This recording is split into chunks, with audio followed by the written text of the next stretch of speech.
Dashboard ini saya kembangkan menggunakan Metabase yang bertujuan utama untuk membantu tim HR perusahaan Jaya Maju dalam memantau dan menganalisis fenomena attrition atau tingkat karyawan keluar dari perusahaan.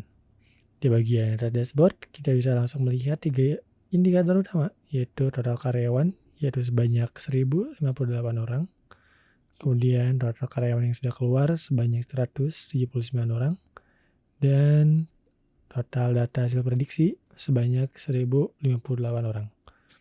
Yang artinya seluruh karyawan dianalisis oleh model prediksi yang telah kita bangun.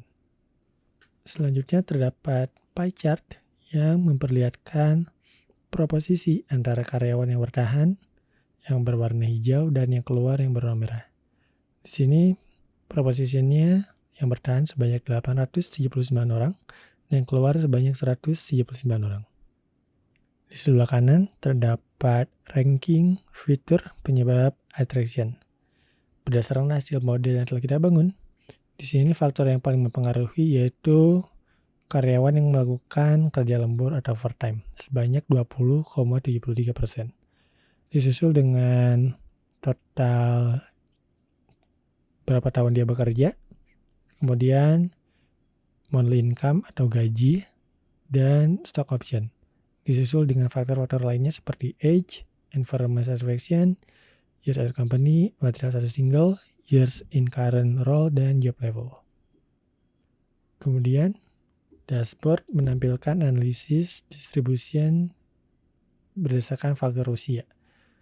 Di sini dapat kita lihat bahwa di antara usia rentan 15 sampai 37 tahun, di sini karyawan dengan rentang tahun segitu, dia itu cenderung untuk keluar dari perusahaan. Kemudian total attrition berdasarkan status pernikahan. Di sini dapat kita lihat bahwa dengan status single, dia itu cenderung untuk keluar dibandingkan dengan status pernikahan yang lainnya. Kemudian untuk distribusi overtime atau lembur, di sini karyawan yang melakukan kerja lembur cenderung untuk lebih keluar daripada bertahan.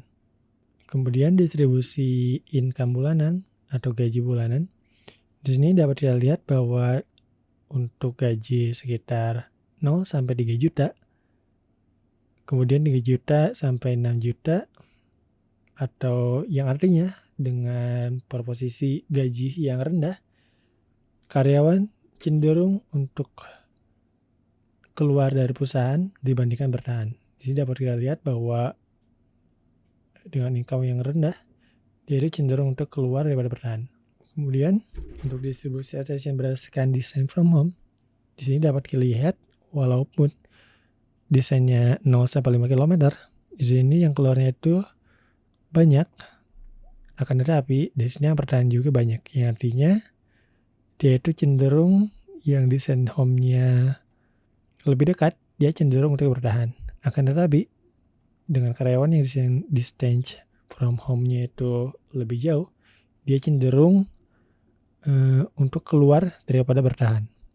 Baik, selanjutnya yaitu distribusi attrition berdasarkan role job.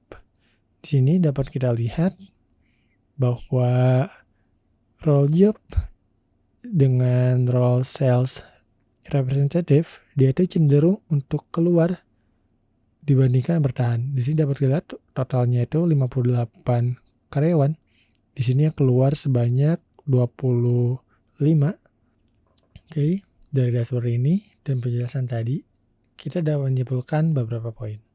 Yang pertama, bahwa faktor lembur atau overtime merupakan yang paling signifikan untuk memicu karyawan untuk resign. Kemudian, karyawan dengan pengalaman kerja yang pendek atau usia yang muda dan juga gaji yang relatif rendah, dia itu cenderung untuk keluar atau resign dari perusahaan. Kemudian untuk status pernikahan yang single, kemudian jarak tempuh rumah dan kantor yang jauh juga memicu karyawan untuk memutuskan dia untuk keluar. Dan juga di sini kita dapat melihat bahwa pada dashboard ini job role itu memberi pengaruh yang penting untuk memicu karyawan untuk resign, terutama dengan job role sales representative.